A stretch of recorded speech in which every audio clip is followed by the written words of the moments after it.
आखिर उन दरिंदों ने क्या सोचा होगा कि सरे राह दिन दहाड़े एक 20 साल की विवाहिता के कपड़े फाड़ दिए, उसका चीर हरण कर दिया। आखिर उनके मन में डर क्यों नहीं था? खुलेआम जिस तरीके से उस महिला का न सिर्फ चीर हरण हुआ बल्कि उसका वीडियो भी बना लिया गया, सारे सबूत ऐसे जुटाए गए कि उसको बाद में ब्लैकमेल किया जा सके। भीड़ के सामने रेप की कोशिश होना कहने और सुनने में जब इतना खराब लग रहा है तो जरा सोचिए उस पीड़िता पर क्या बीती होगी। नमस्कार, पीओ भारत पर आज हम इस पर न सिर्फ बातचीत करेंगे बल्कि समझेंगे कि सिस्टम इतना नकारा क्यों हो गया है। हमारे साथ पूर्व आईपीएस अमिताभ दास सर हैं। सर, नालंदा जिसे ज्ञान की धरती कहा जाता था, जिसे कहा जाता था कि भैया नालंदा मतलब पूरे बिहार में एक नालंदा ऐसी जगह है जिससे हमारा इतिहास जुड़ा है, उसी नालंदा से जब ऐसी घटना निकलती है तो किसी से नजरें मिलाने के काबिल नहीं बचने चाहिए यहाँ के मुख्यमंत्री। क्या कहेंगे? नहीं, ज्ञान की धरती तो है ही नालंदा, और सुशासन बाबू का गृह जिला भी है ना। ये जो सुशासन बाबू इतना ढोल बजाते हैं कि हमारा जीरो टॉलरेंस है क्राइम पर, और उनका एक तकिया कलाम है कि 2005 के पहले ऐसा होता था जी। ये तो सुशासन बाबू के गृह जिला में घटना घटी है। ये तो चिराग तले अंधेरा वाली बात है। अब देखिए, जो वीडियो वायरल हुआ है इसमें दिल दहल गया जिसने भी देखा कि मतलब इतना गुंडों का मनोबल बढ़ा हुआ है कि वो एक औरत को मतलब सरेआम इस तरह ले जा रहे हैं और बोल रहे हैं, वीडियो बनाने के लिए बोल रहे हैं। मतलब कानून का जो खौफ होता है वो बिल्कुल खत्म हो गया है। और उसके बाद ये नूरसराय थाना की बात है, और जब ये वायरल हुआ वीडियो तो नूरसराय थाना ने 1-2 लोगों को पकड़ा है, एफआईआर किया है, लेकिन एकदम कमजोर धारा में एफआईआर किया है, छेड़खानी की धारा में किया है। उसमें तो उनको 10 दिन 15 दिन में बेल मिल जाएगा, फिर मुझ पर ताव दे के बाहर निकल जाएंगे। तो ये हो क्या रहा है? तो हो इसलिए रहा है क्योंकि देखिए, पूरे बिहार में आप देखिए बहू बेटियों की इज्जत खतरे में है। जो मुख्यमंत्री हैं पलटू राम, वो खुद बेटियों पर गलत नजर रखते हैं। अभी दर्शकों को याद होगा 15 दिसंबर की घटना, मुख्यमंत्री आवास में मुख्यमंत्री ने कैसे नुसरत परवीन का हिजाब नोच लिया था, है ना। उस दिन आयुष डॉक्टरों के नियुक्ति पत्र बांटे जा रहे थे।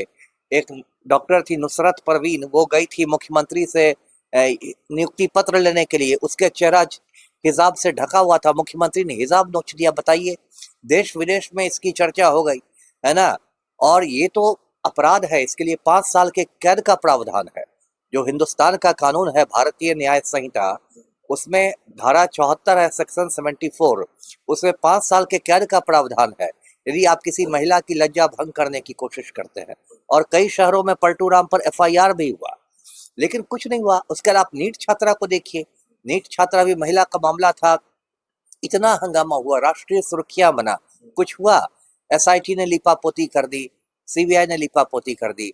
तो ये क्या बिहार में हो रहा है? सबसे ज्यादा तो मैं लानत भेजता हूँ देखिए बिहार राज्य महिला आयोग को। महिला आयोग में जो भी अध्यक्षा बैठी हुई हैं, जो भी सदस्याएं हैं, सबको चुल्लू भर पानी में डूब मरना चाहिए। ऐसा नकारा आयोग मैंने कभी नहीं देखा था कि इतना बड़ा बड़ा कांड हो जाता है, पूरा बिहार हिल जाता है, लेकिन महिला आयोग की मतलब कोई सक्रियता नहीं रहती है, ना उसकी कोई जांच टीम जाती है, ना उसके स्तर से कोई एक्शन होता है। तो इस आयोग का मतलब क्या है? इसको तो भंग कर देना चाहिए। सर, सवाल उस भीड़ से भी होना चाहिए। हम वीडियो में देख रहे थे कि जब आरोपी महिला को पकड़ रहे थे, नोच रहे थे, तो पीछे एक भीड़ चल रही थी और ऐसा लग रहा था कि वो भी इसी मौके की तलाश में है। ऐसा बिल्कुल नहीं लग रहा था कि वो इसे बचाना चाह रहे हो। सही है, मतलब भीड़, मैं तो कहूंगा है कि भाई भीड़ की भी उतनी ही गलती है, जनता भी गुनाहगार है ना। जनता भी उसके मजे ले रही थी, जनता कोई मजा रहा था तमाशबीन में, जैसे कि कोई मतलब बहुत मनोरंजन वाली बात हो रही हो। जबकि उसमें 1-2 लोग भी हिम्मत करके यदि सामने आ जाते और भिड़ जाते हैं तो ऐसा नहीं था कि वो गुंडे नहीं भाग सकते थे। लेकिन पूरा जो समाज हो गया है ना, वो भी हमारा एक कह सकती हैं कि मुर्दा समाज हो गया है, एकदम उदासीन, है ना। अभी नीट छात्रा कांड इतना बड़ा कांड हुआ, 14 करोड़ बिहारी हैं और उसमें 14 लोग भी खुलकर नहीं बोले। इतनी ज्यादा उदासीनता है, कोई सामने नहीं आना चाहता है, कोई कुछ नहीं बोलना चाहता है। एक खौफ का माहौल है, लोगों में उदासीनता है, और एक एकदम मुर्दा समाज है हमारा जी। कुल मिलाकर हमने देखा कि दिल्ली में जब एक निर्भया कांड हुआ था उस वक्त लगा था कि देश जाग गया है, जनता जाग गई है और लोगों के जहन में अब इस चीज को लेकर तो कम से कम एक ऐसा भाव जग गया है कि कहीं किसी के साथ गलत होगा तो लोग खुलकर बोलेंगे भी और न्याय दिलाएंगे।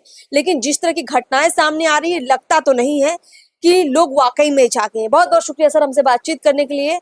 इस पूरे मामले में जो मामला दर्ज हुआ है उस पर भी सवाल हो रहे हैं। आरोपी कितने दिन में बाहर निकलेंगे, अगर वो बाहर निकल कर आ जाते हैं तो फिर क्या दोबारा से वो ऐसी कोशिशें नहीं करेंगे और उस पीड़ित महिला को क्या सरकार सुरक्षा देगी, ये बड़े सवाल है और इन सवालों पर लगातार हमारी नजर बनी हुई है और ऐसी तमाम खबरें हम जरूर लाते रहेंगे। नमस्कार।